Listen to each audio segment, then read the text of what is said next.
X cube plus y cube plus z cube minus 3xyz।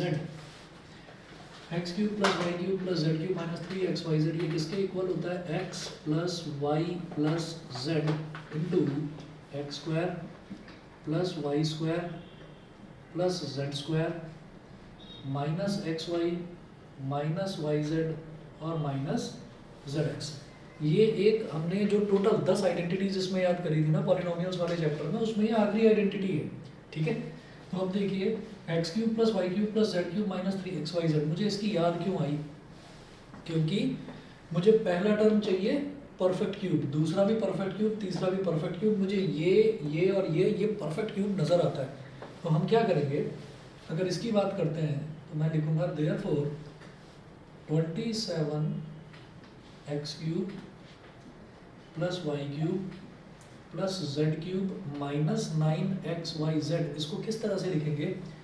इसका मैं perfect cube बना सकता हूँ, जैसे 27 एक्स क्यूब है तो इसको मैं ऐसे लिख सकता हूँ बेटा 3x का होल क्यूब प्लस ये वाई क्यूब है, इसको मैं लिख सकता हूँ y का होल क्यूब, इसको लिख सकता हूँ z का होल क्यूब माइनस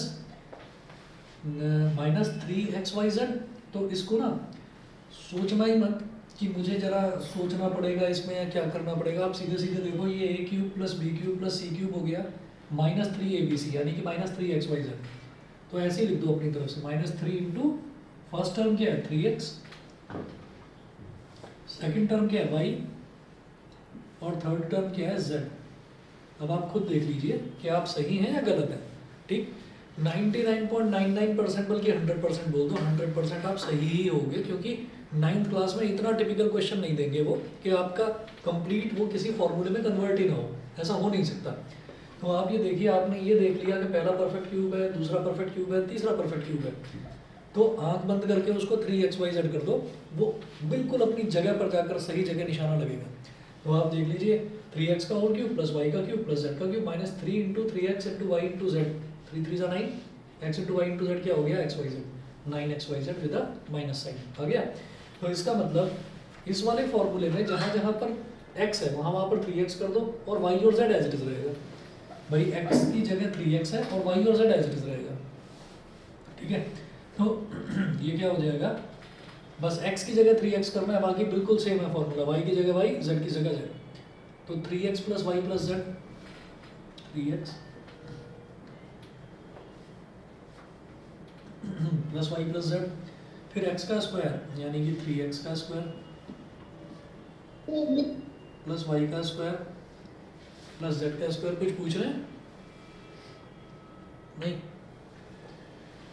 3x का स्क्वायर प्लस वाई का स्क्वायर प्लस जेड का square minus x into y यानी कि 3x into y minus y into z यानी कि y into z minus z into x मतलब minus z into 3x।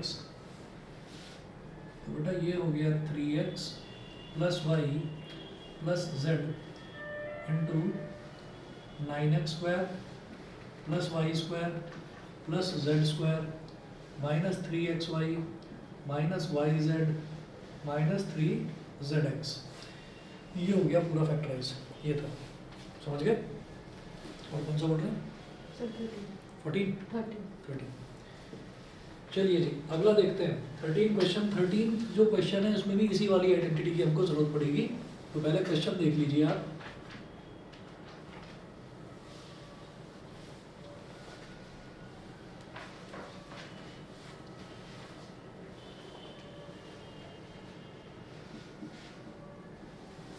Online वालों को दिखाई दे रहा है ना? Yes sir. ठीक है। 13 में है if x plus y plus z is equal to 0,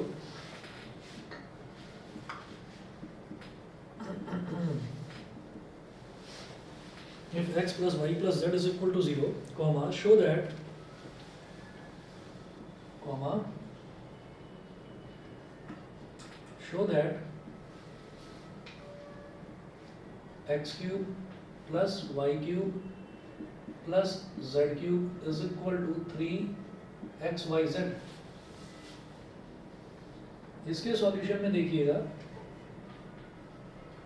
note करें, as we know that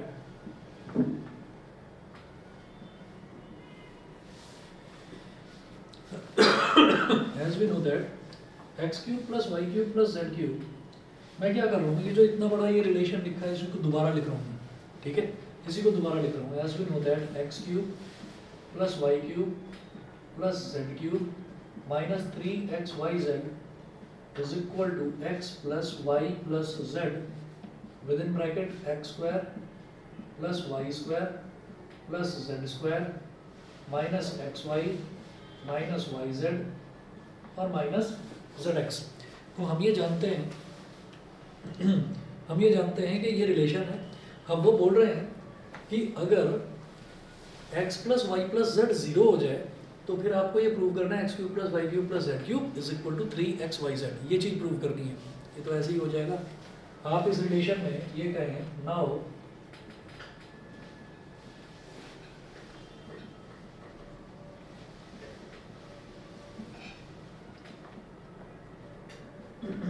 substitute x plus y plus z is equal to 0। X plus y plus z जो है उसकी वैल्यू 0 रख दीजिए। तो देखिए राइट हैंड साइड में ये x plus y plus z है, जब ये 0 है, हम ये लेफ्ट हैंड साइड तो देखो एज इट इज रहेगा, इसमें तो कुछ चेंज होगा नहीं। X cube plus y cube plus z cube minus 3xyz, ठीक है, और is equal to 0 into anything. मैं ये पूरी लंबी कहानी लिखने की बजाय मैं लिख रहा हूँ 0 इंटू एनीथिंग। 0 में आप कुछ भी मल्टीप्लाई करें क्या आएगा 0, ठीक है। तो राइट हैंड साइड तो टोटली हमारी 0 हो गई। तो x cube plus y cube plus z cube, इसको तो लेफ्ट हैंड साइड में छोड़ दो और माइनस 3xyz को उधर ले जाओ, तो उधर जाकर बेटा ये हो जाएगा 3xyz। Hands proved. हमको यही प्रूव करना था, इसमें समझ में आ गया होगा, ठीक है। चलिए जी, और बताओ और कौन सा था? 16 का बी। हाँ जी, ऑनलाइन वाले बच्चे बताएं क्लियर? Yes sir. चलिए ठीक है। इसका एक क्वेश्चन और बताऊंगा मैं, क्वेश्चन नंबर 16 का बी पार्ट।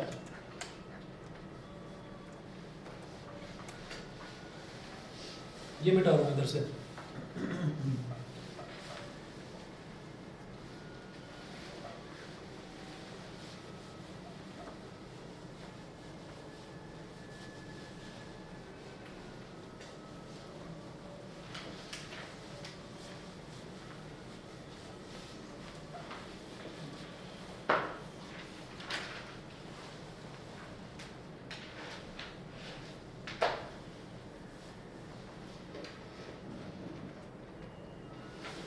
क्वेश्चन नंबर 16 देखिएगा। क्वेश्चन 16 का बी पार्ट है व्हाट आर द, पहले तो क्वेश्चन 16 ही देखिए क्या है। What are the possible expressions for the dimensions of the cuboids whose volumes are given below. तो कोई क्यूबॉइड है, क्यूबॉइड का वॉल्यूम दे रखा है। मैं ये जानता हूँ क्यूबॉइड का वॉल्यूम क्या होता है, length into breadth into height, ठीक है। तो हमको जो वैल्यू दे रखी है उसको कैसे भी करके 3 पार्ट्स में डिवाइड कर लेना है। एक पार्ट कहलाएगा लेंथ, एक पार्ट कहलाएगा ब्रेथ और एक पार्ट कहलाएगा हाइट, ठीक है। ऐसे करना। तो कैसे करेंगे, फैक्टराइज करेंगे। देखिए 16 का जो सेकंड पार्ट है, सेकंड पार्ट में इन्होंने बोला कि वॉल्यूम इसका दिया है 12ky²। एक क्यूबॉइड का वॉल्यूम दे रखा है 12ky² प्लस 8ky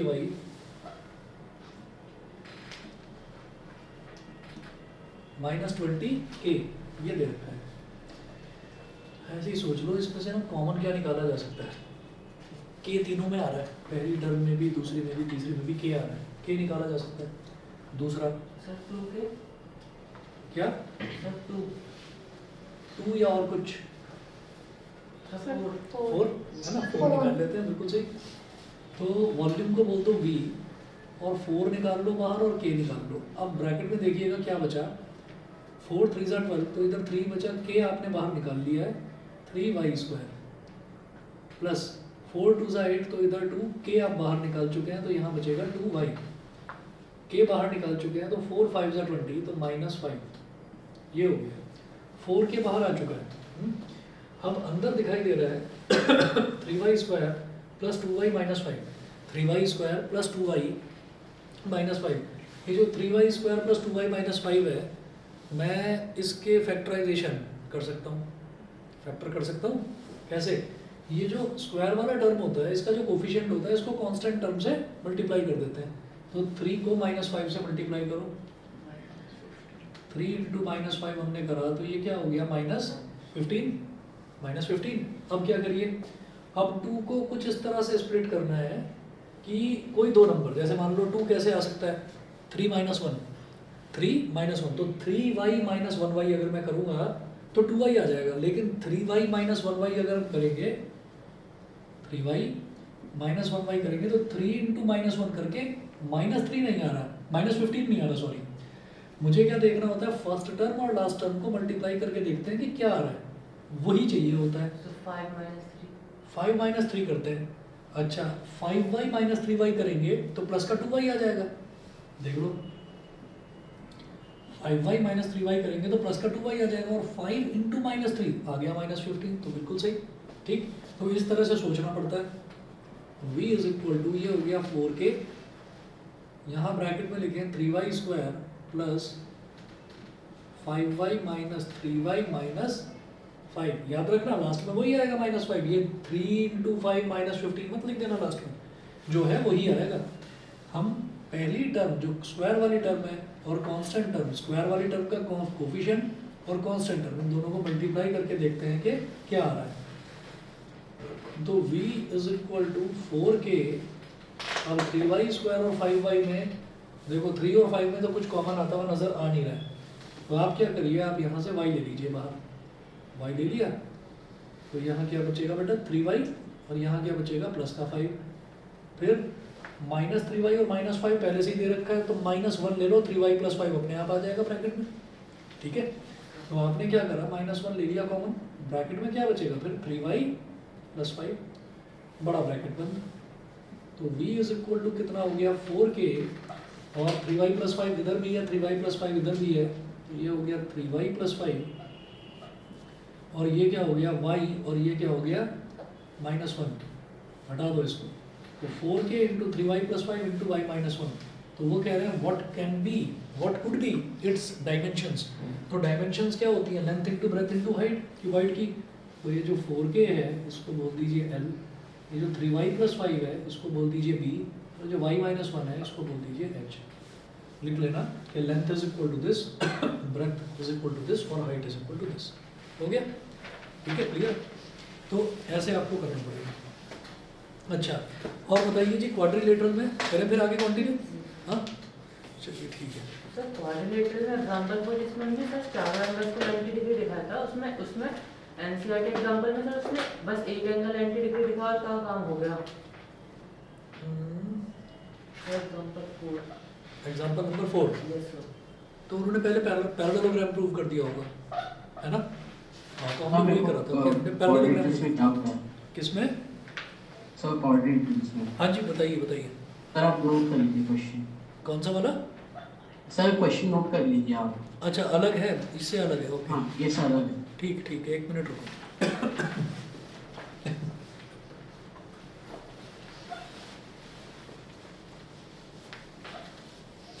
थोड़ा सा चेयर पीछे करो, जरा सी, बार बार करते हैं कि पैर ना होते, बस बहुत। हाँ जी बेटा, बताओ। Sir ABCD is a square. Note करो, स्टैंडर्ड के क्वेश्चन लाता है, नोट करो सभी बच्चे। ABCD is a square. हाँ, EFG and H F, G and H, हाँ, are points on AB, BC, on AB, BC, CD and DA. CD and DA respectively। Yes sir. ठीक है, Comma such such that AE AE, is equals to BF। एक minute, मैं दोबारा पूछूंगा, A for apple and E for elephant, AE, Yes sir। ठीक है। AE is equal to what? BF BF, Yes, sir. FB का उल्टा, Facebook का उल्टा, ठीक है, आगे चलो। Is equals to CG. अच्छा, AE is equal to BF is equal to CG, ये तीन चीजें ले रखी हैं एक पर। Sir, और DH भी है कुछ. और क्या? DH. अच्छा, DH, AE BF CG और DH। सर अच्छा और प्रूफ करना है EFGH स्क्वायर है. अच्छा, और ये गिवन है हमको, सच दैट है या शो दैट है? सर सच था. Such that. तो क्या प्रूव करना है? प्रूव सर EFGH स्क्वायर है नहीं. स्क्वायर है या नहीं है? Yes, sir. क्वेश्चन में क्या लिखा हुआ है ये बताओ। Sir is a square. हाँ Prove that EFGH is a square. हाँ, तो फिर तो EFGH एक स्क्वायर होगा ही। Prove EFGH is a square. हमको ये प्रूव करना है कि EFGH एक स्क्वायर है। अब देखो, ABCD एक स्क्वायर दे रखा है, तो पहले स्क्वायर जैसा बना लो इसको।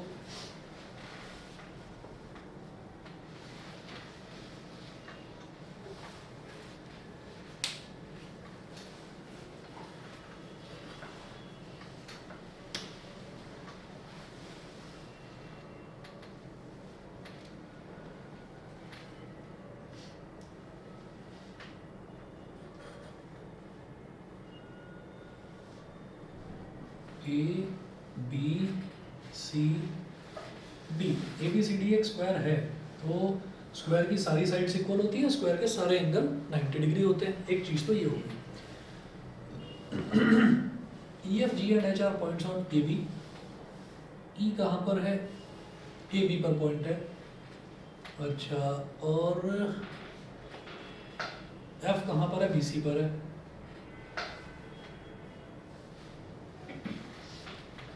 और G है CD पर, और H है DA पर। सच दैट AE, अच्छा, AE is equal to BF is equal to CG is equal to DH।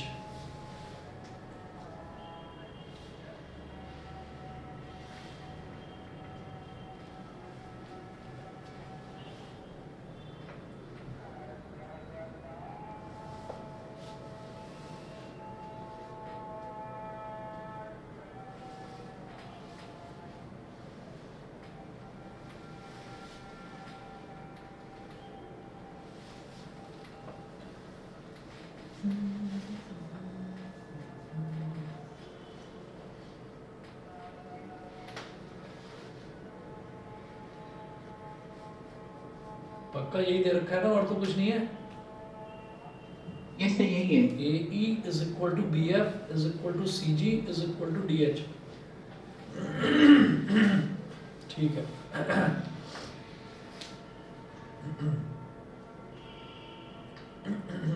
अगर सोचो, ये 90 डिग्री वाला एंगल है, क्योंकि ये स्क्वायर है तो सारे एंगल 90 डिग्री, ये भी 90, ये भी 90, ये भी 90, ठीक है। और अगर मैं बात करूँ इस वाले ट्रायंगल की और इस वाले ट्रायंगल की, यहाँ पर मैं क्या क्या ले सकता हूँ? एक तो साइड इक्वल हो गई, एक एंगल इक्वल हो गया, ठीक है। राइट एंगल, राइट एंगल,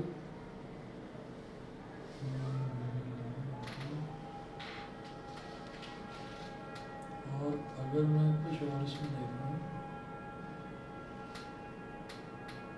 अंदर ये अगर लाइन ड्रॉ कर लेता हूँ तो ज़रूरी नहीं है कि ये उसका मिड पॉइंट हो। अच्छा, ठीक है। अच्छा,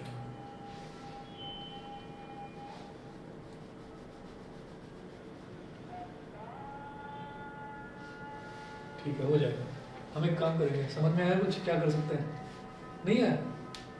अच्छा, मुझे लगा तो मुस्कुरा रहा हूँ शायद। चलो जी, इसमें एक छोटा सा लॉजिक छुपा हुआ है। एक काम करते हैं, जैसे ये AB है ना, तो हम क्या करते हैं कि ABCD एक स्क्वायर दे रखा है, तो यहाँ नोट करिए, since ABCD is a square, since ABCD is a square, therefore a b is equal to b c is equal to c d is equal to d a is equal to y, bracket इधर लिख लो bracket में से, कि जब सारी sides बराबर हैं तो सबको वाई वाई वाई वाई सबको वाई के बराबर मान लो। एक चीज़ तो मैं ये बोलूँगा, फिर मैं कहूँगा also a E is equal to b f is equal to c g is equal to D H is equal to x, यहाँ पर भी लिख दीजिए इससे। तो अब आप खुद बता दो भाई, मैंने पूरी लेंथ जो ए बी है इसको वाई माना और इस ए ई को मैंने बोल दिया एक्स, ये एक्स है तो बेटा ये कितना बचेगा e b y minus x, समझ गए?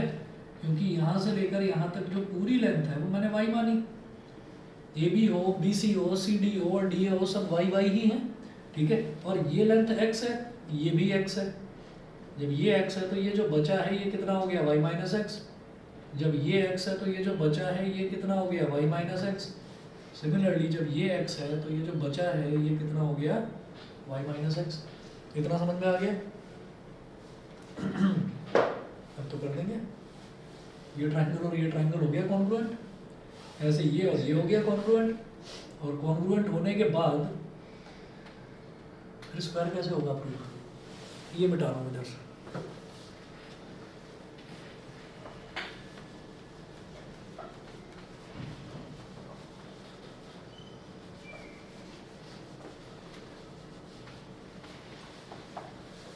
किसी भी क्वाड्रिलेटर की सारी साइड्स इक्वल प्रूव कर दूं तो फिर वो क्या होता है, किसी भी क्वाड्रिलेटर मतलब फोर साइडेड फिगर, उसकी चारों साइड इक्वल प्रूव कर दिया अगर हमने तो फिर वो क्या होगा, हाँ रोम्बस होगा, बिल्कुल सही। और फिर रोम्बस की अगर एक एंगल 90 डिग्री प्रूव कर दें तो वो क्या हो जाएगा स्क्वायर। रोम्बस का बस एक एंगल 90 डिग्री प्रूव करना होता है, जैसे पैरेललोग्राम का एक एंगल 90 डिग्री प्रूव करती है रेक्टेंगल हो जाता है, रोम्बस का एक एंगल 90 डिग्री प्रूव करती है वो स्क्वायर हो जाता है। इस चीज़ को रखना दिमाग में, ठीक है। ये अप्रोच रहेगी हमारी। मैं बात कर रहा हूँ यहाँ पर ट्राइंगल एफ सी जी, यहाँ लिखेंगे in triangle f c g and triangle f B e and triangle f B e. हम इन दो ट्राइंगल्स की बात कर रहे हैं, तो यहाँ पर आप ये देखिए इस ट्राइंगल का एफ सी और इस ट्राइंगल का ई बी इक्वल है, तो आप कहेंगे f c is equal to e b is equal to Y minus x. कोई रीजन नहीं लिखना, हमने सब कुछ मेंशन कर तो दिया डायग्राम में, तो रीजन कुछ नहीं लिखना है कि ये उसके बराबर है और उसमें से उसको सब्ट्रैक्ट कर दिया, नहीं हो गया वाई माइनस एक्स है। उसके बाद अगला देखिए, अगला हम ये बोलेंगे G C is equal to F B, G C is equal to F B is equal to क्या x, ये दोनों x के बराबर है, ये जी सी और ये एफ बी ये x के बराबर है। फिर हम ये बोलेंगे कि मैंने इस वाले ट्राइंगल में कौन सी साइड यूज करी, ये वाली साइड, इसके बीच का एंगल 90 डिग्री। ऐसे ही इस ट्राइंगल में कौन सी साइड यूज करी, ये वाली साइड और ये वाली साइड, इसके बीच का एंगल 90, तो साइड एंगल साइड हो गया ना। तो हम इसको क्या बोलेंगे, angle f c g, angle f c g is equal to angle F B E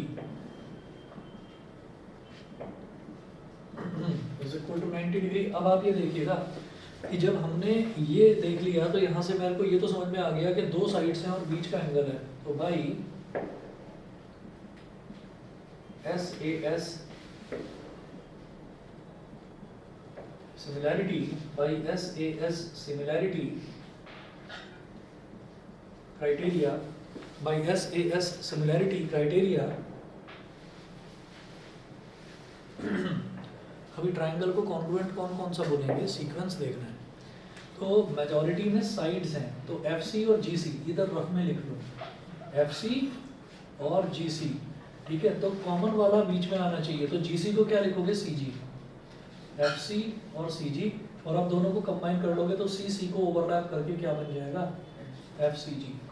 तो इधर लिखें triangle f c g is congruent to, इसकी दो साइड्स पकड़ो, ई बी, पहले ई बी लिखेंगे फिर एफ बी लिखेंगे, पहले ई बी फिर एफ बी, क्योंकि यहाँ पहले एफ सी और पहले जी सी लिखा था, तो ऐसे ही यहाँ पर भी पहले ई बी और फिर एफ बी। अब कॉमन वाला अल्फाबेट बीच में लेकर आना होता है, तो कॉमन अल्फाबेट इसमें ई बी और एफ बी में कॉमन अल्फाबेट क्या है बी, इसको बीच में कैसे लेंगे, एफ बी को लिख दो आप बी एफ, तो e b is equal to b f, इसको अगर कंबाइन करेंगे तो क्या बन जाएगा ई बी एफ, तो ट्राइंगल ई बी एफ ये हो गया।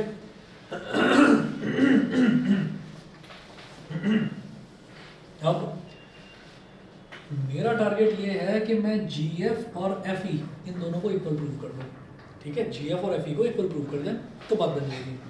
तो अब आप यहाँ पर देखिए मैं इसमें ये एंगल लेने का कोई फ़ायदा होगा, इसका एंगल और उसका एंगल, दोनों एंगल एक एंगल 90 डिग्री। चलिए देखते हैं, पहले साइड की बात करते हैं। तो यहाँ से क्या हो गया, पहला और दूसरा अल्फ़ाबेट क्या है बेटा एफ सी, इसका पहला और दूसरा अल्फ़ाबेट ई बी, तो f c is equal to e b, semicolon, इसका दूसरा तीसरा अल्फ़ाबेट क्या है सी जी, और इसका दूसरा और तीसरा अल्फ़ाबेट क्या है बी एफ, सेमीकोलन, इसका पहला और तीसरा अल्फ़ाबेट क्या है एफ जी, और इसका पहला और तीसरा अल्फ़ाबेट क्या है ई एफ, ठीक, और रीजन में आप y c P C t, reason में आप मेंशन कर दीजिए y c P C T.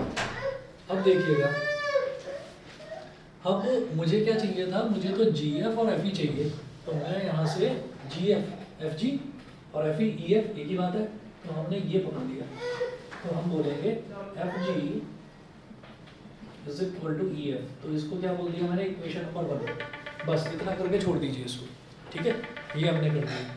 फिर नेक्स्ट मैं देखूंगा, जैसे मैंने अभी कौन सा ट्रायंगल लिया था, ये वाला और ये वाला, अब मैं इस वाले ट्रायंगल को और इस वाले ट्रायंगल को लूंगा, तो उससे ये साइड और ये साइड इक्वल आ जाएगी, ठीक है। तो देखिएगा इन ट्रायंगल एफ बी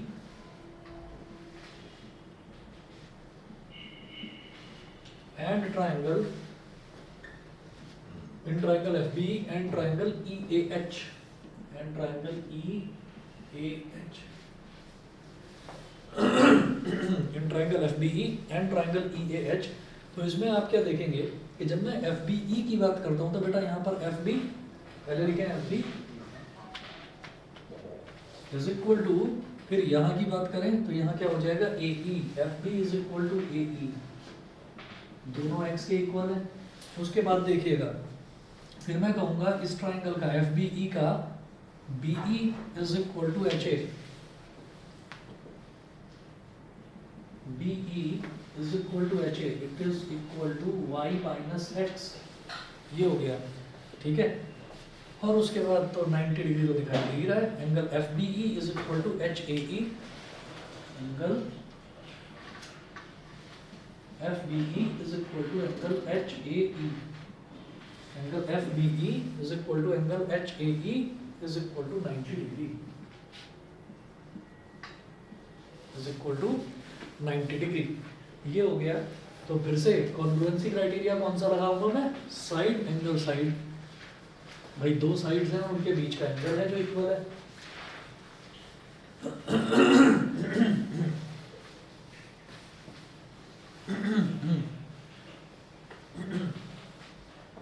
तो भाई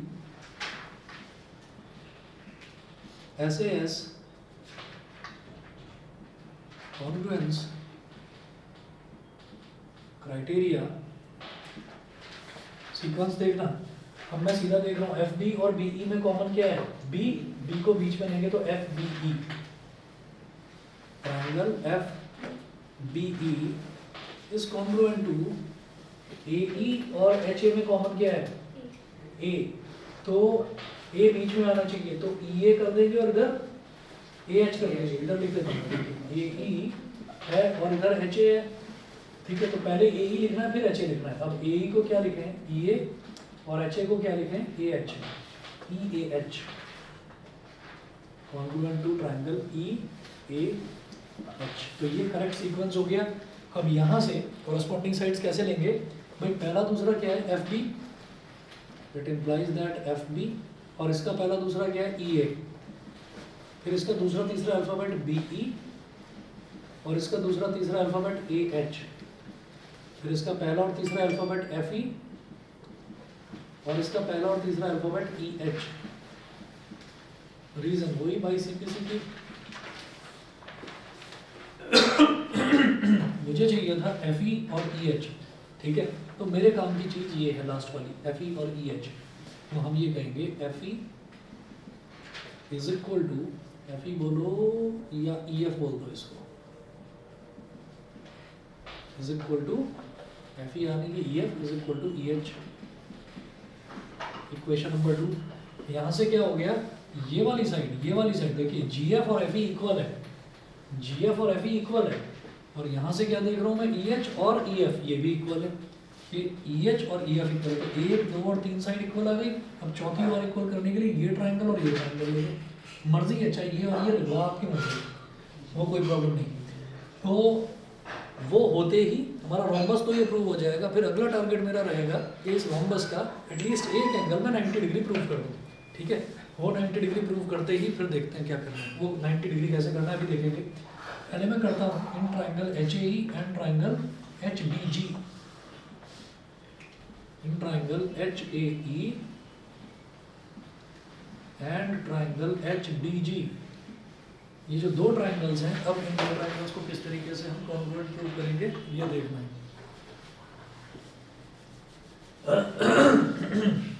तो फिर वही चीज है भाई, एच ए ई में मैं बोलूंगा H A is equal to D G,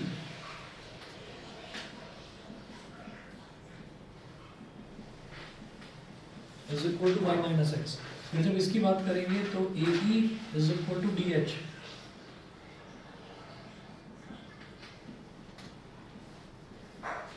is equal to X, ठीक है। और फिर एंगल देखिए, एंगल क्या हो जाएगा इसमें एच ए ई में, angle H A E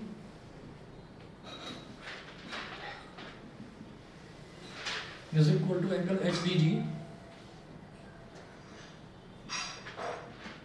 is equal to 90 degree. ये हो गया। तो मेजॉरिटी में तो साइड्स ही हैं और क्राइटेरिया हो गया एस ए एस, ठीक है। तो भाई एस ए एस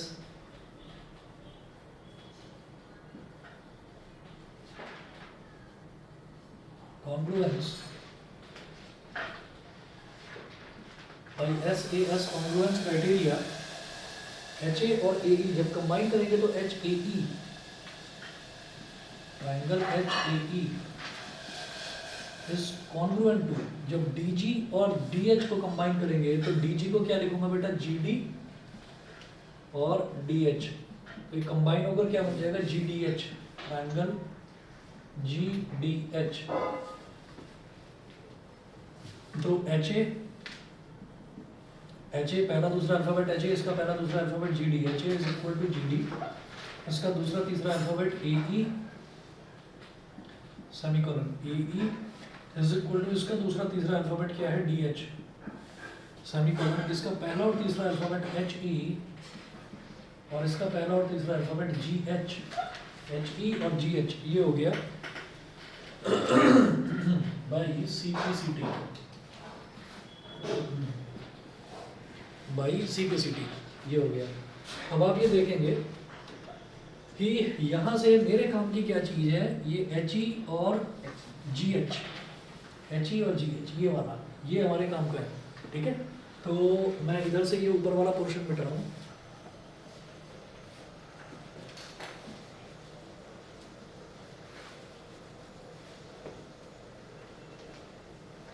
अभी ये इक्वेशन 1 नहीं बिठाई है।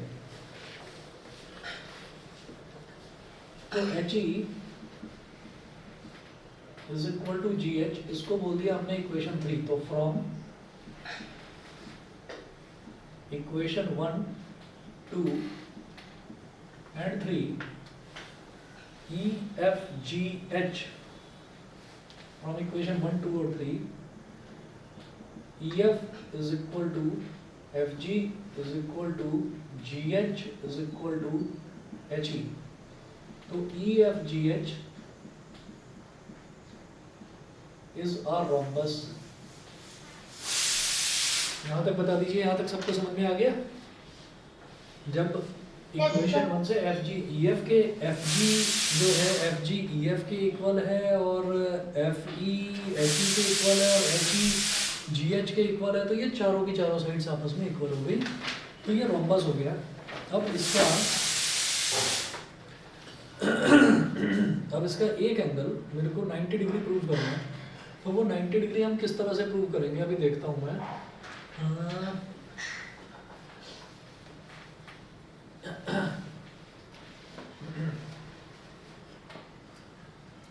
Here we can prove it by making the diagonals. Sorry, Sir, we can prove it by making the diagonals of the rhombus. By making the diagonals. लंबा पड़ेगा बेटा, रुको अभी बताता हूँ। हमने जैसे ये वाला ट्रायंगल और ये वाला ट्रायंगल कॉन्ग्रुएंट कहा था, तो सबसे पहले देखिए इसमें मैंने कौन सा ट्रायंगल कॉन्ग्रुएंट बोला था कि इसका So, ट्रायंगल, हाँ so we can make a diagram. We can make both them congruent triangles, and we can prove any two opposite angles equal. मैंने ये डायगोनल बना लिया, ठीक है, मैंने ये डायगोनल बना लिया, ठीक है। अब मैं इसको ये प्रूव करना है कि ये कैसे, मतलब ये डायगोनल्स जो हैं ये आपस में एक दूसरे को बाइसेक्ट कर रहे हैं, ये प्रूव करना है ना हमको। कैसे करोगे, सोचो तो सही। रोम्बस है, रोम्बस के डायगोनल्स एक दूसरे को बाइसेक्ट करते हैं और बाइसेक्ट भी 90 डिग्री पर करते हैं, ठीक है। तो ये चीज़ कैसे प्रूव करोगे, मुश्किल है, मैं आपको आसान तरीका बता रहा हूँ, और अगर लगता है तो ट्राई करो। देखिए हम एक काम करते हैं कि सबसे पहले मैंने ये वाला ट्रायंगल और ये वाला ट्रायंगल लिया था, तो आप देखिएगा as we have proved that, Excuse me, sir. हाँ जी बोलिए। पर जैसे कि EFGH एक रोम्बस है, तो सर हमें उसके डायगोनल्स को बाइसेक्ट के प्रूव करने की क्या जरूरत है? हमें पता है कि पहले ही बाइसेक्ट करते हैं।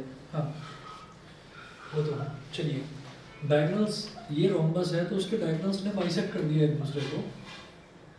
अब ये कैसे प्रूव करूँ कि वो जो यहाँ पर एक एंगल है, मतलब ये कैसे प्रूव करूँ कि वो जो रोम्बस है वो एक स्क्वायर है, ये कहना चाह रहा हूँ ना मैं। Yes sir. हाँ तो वो चीज़ नहीं प्रूव हो पाएगी बेटा। देखो जैसे मैंने ना ये कहा कि ये वाला ट्रायंगल इस वाले ट्रायंगल के कॉन्ग्रुएंट था,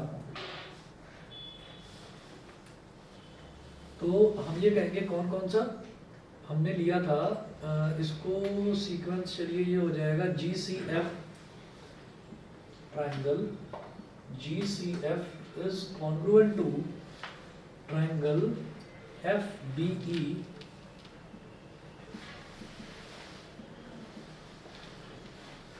ये ट्रायंगल इस ट्रायंगल के कॉन्ग्रुएंट था, ये इसके था, तो इसका मतलब ये इसके कॉन्ग्रुएंट था, तो FBE किसके कॉन्ग्रुएंट होगा। मुझे सीक्वेंस पता है कैसे रखना है, कि मैंने लिखा है GCF, मतलब पहले मैं x वाला ले रहा हूँ फिर y माइनस एक्स ले रहा हूँ, ऐसे ही मैंने लिया FBE, पहले x ले रहा हूँ फिर y माइनस एक्स ले रहा हूँ। अब मैं लूंगा EAH, पहले x फिर y माइनस एक्स, तो EAH is congruent to triangle EAH, तो इससे हमारा सीक्वेंस गलत नहीं होगा। And EAH is congruent to HBG,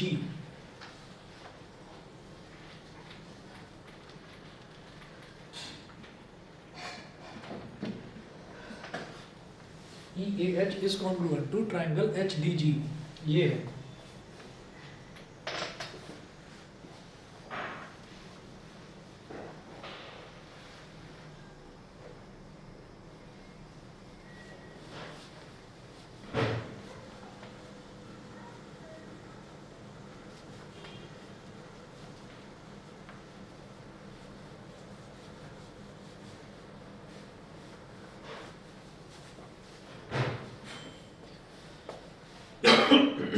अब देखो, अब हम ये कहेंगे कि जब GCF और FBE कॉन्ग्रुएंट है तो इनके कॉरस्पॉन्डिंग एंगल्स इक्वल होंगे। तो कॉरस्पॉन्डिंग एंगल जैसे पहले प्लेस पर G है, इधर पहले प्लेस पर F है, तो G पर बनने वाला जो एंगल है, G पर बनने वाला जो एंगल है इसे स्मॉल a मान लो, ठीक है। और इसी तरीके से पहले प्लेस पर यहाँ पर F है, तो F पर बनने वाला जो एंगल है ये भी स्मॉल a हो गया, समझ रहे हैं। कि जो अल्फ़ाबेट जिस नंबर पर है उस नंबर पर बनने वाला एंगल हमारा इक्वल होता है, ठीक तो हम लेते हैं। तो ये वाला एंगल अगर स्मॉल है तो बेटा ये वाला एंगल भी स्मॉल है। अब ये जो एफ बी ई है ये ई ए एच के कॉन्ग्रुएंट है, तो इसका मतलब जो ई पर एंगल बन रहा है वो भी स्मॉल है। तो इसका मतलब यहाँ जो ई पर एंगल बन रहा है ये भी स्मॉल है, और इसी तरीके से जो एच पर एंगल बन रहा है वो भी स्मॉल है, यानी कि यहाँ पर बनने वाला एंगल भी स्मॉल है। उसके बाद आप देखिए सी बी ए और डी, ये जो बीच में बनने वाले एंगल है सारे इक्वल हैं। सी बी ए और डी सब 90 डिग्री के इक्वल हैं, तो इनको लेने की जरूरत नहीं। तीसरा देखो एफ ई एच और जी तीसरे प्लेस पर, तो जो एफ पर बन रहा है एंगल इसको क्या लोगे, बी मान लो। इसी तरह से अगला क्या है, थर्ड प्लेस पर ई, तो ई पर बनने वाला जो एंगल है ये भी स्मॉल बी। अगला देखो थर्ड प्लेस पर एच, तो एच पर बनने वाला एंगल ये भी स्मॉल बी। और अगला देखो जी, तो जी पर बनने वाला एंगल ये भी स्मॉल बी। अब हम क्या कहेंगे यहाँ से कि कोई भी एक ट्राइंगल आप पकड़िए, जैसे मान लीजिए मैंने कहा in triangle ji C F, कोई भी ट्राइंगल लो वो आपकी मर्जी है। In triangle ji C F, तो जी सी एफ ट्राइंगल में क्या हो जाएगा बेटा, देखिएगा जी सी एफ में A plus 90 degree plus B is equal to 180 degree angles of property. तो ये हो जाएगा A plus 90 degree plus B is equal to 180 degree. Reason में आप लिखेंगे angle sum property.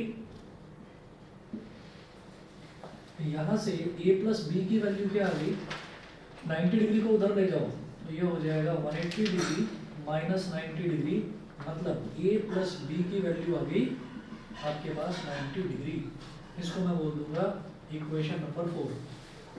a plus B is equal to 90 degree, ये हो गया इक्वेशन नंबर 4। उसके बाद देखिएगा, फिर देखो उसके बाद क्या है कि इसका मतलब यहाँ पर भी मतलब a प्लस बी हमारा 90 डिग्री आ गया। फिर क्या करना है मेरे को, कोई एक पॉइंट ले लो, हम ये कहेंगे point ji, eight point ji.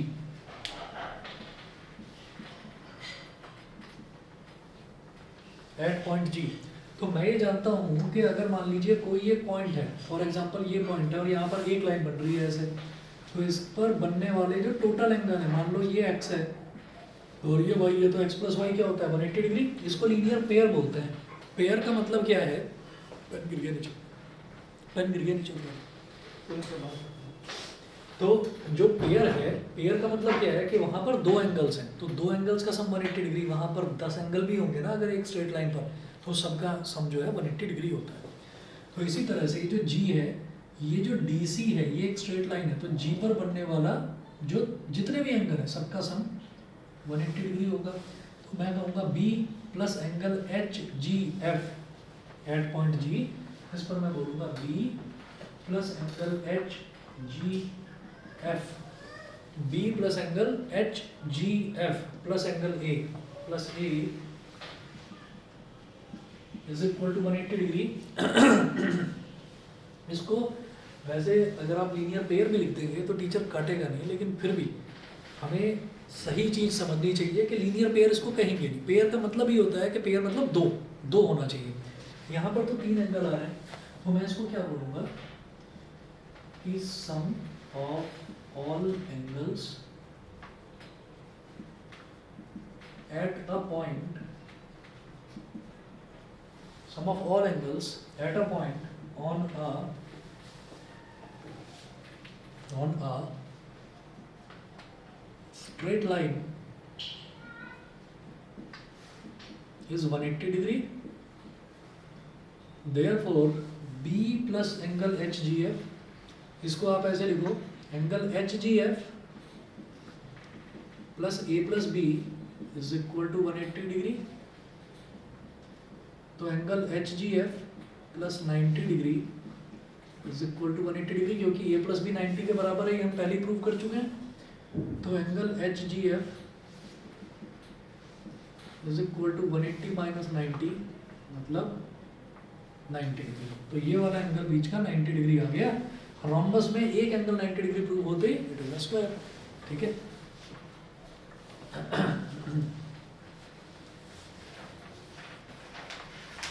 Since EFGH is a rhombus and one angle HGF is equal to 90 degree, therefore it is a square. इसमें यही चीज प्रूव करनी थी, ठीक है? बताइए जी, समझ में आ गया? Yes, sir. ठीक है, Yes, sir. क्वेश्चन छोटा ही था, बड़ा था। देख लीजिए, ऐसे क्वेश्चन भी आ सकते हैं। खैर वैसे जो मेरा प्रेडिक्शन मैं आपको बता देता हूँ कि एनसीईआरटी से बाहर क्वेश्चन पेपर आपका बनेगा नहीं, ठीक है? तो तैयारी करिए जी अपना ठीक से। और भी किसी भी बच्चे को कोई भी डाउट्स हो, आपके एग्जाम्स आ रहे हैं, तो आप अपने डाउट्स बेझिझक लेकर आ सकते हैं। Sir. हाँ जी बोलिए। So actually, I thought of another way of doing this question. So like, since we know that rhombus is a parallelogram, हाँ and where EFGH